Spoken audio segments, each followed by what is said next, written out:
superstar ဖြစ်လာနိုင်တဲ့ဘောလုံးသမားတွေရဲ့ထိပ်တန်းသား9ယောက်နံပါတ်1ကတော့သူ့ဖေရဲ့ပုံရိပ်နဲ့စံချိန်တိုင်းကိုချိုးဖျက်နိုင်တဲ့ပုံပါပဲဘောလုံးသမားတွေရဲ့အရေးချင်းအရှိဆုံးသား9ယောက်ကိုဖော်ပြပေးလိုက်ပါတယ်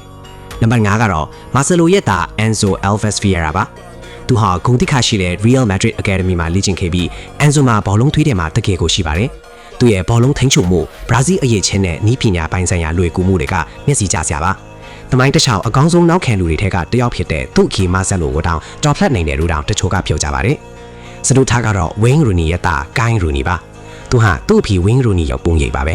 သူရဲ့ပထမဆုံးယာတီးပီမှာလူငယ်အသင်းမှာအလဲတန်းကစားသမားအဖြစ်ဂို56ကိုသွင်းယူခဲ့ပြီးသူ့ဖီနဲ့တူညီတဲ့ဂိုးသွင်းစွာရည်ကိုပိုင်ဆိုင်ထားပါပဲတတိယကတော့ Ronaldo ရဲ့သား Cristiano Ronaldo Jr. ပါသူ့ဖီဘဲကိုပဲသွားသူက Juventus Manchester United ဒါမှမဟုတ် El Nassr အထင်မှာပဲဖြစ်တောက်ပြောင်နေပါတယ်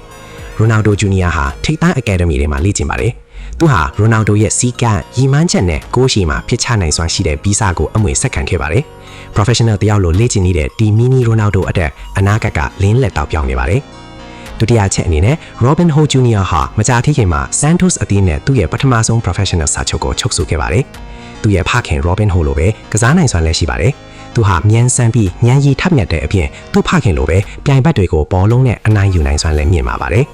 ပထမချက်အနေနဲ့သူ့ရဲ့ဘောလုံးဉာဏ်ရည်အမြင်နဲ့ပထမဆုံးထွေးတွေ့နိုင်စွမ်းတွေကထိပ်တန်းကစားသမားတွေနဲ့နှိုင်းယှဉ်ခံနေရပါပြီတပွဲမှာသူတယောက်တည်း33ဂိုးသွင်းယူနိုင်ခဲ့ပါတယ်ဟုတ်ပါတယ်မှန်ပါတယ်ဒီနှုန်းအတိုင်းဆိုရင်တကဘာလုံးကမကြခင်မှာသူ့အကြောင်းပြောနေကြပါလိမ့်မယ်သူ့နာမည်ကိုခံမနိုင်ပါသလားမှတ်ချက်မှာရေးခဲ့ပေးပါ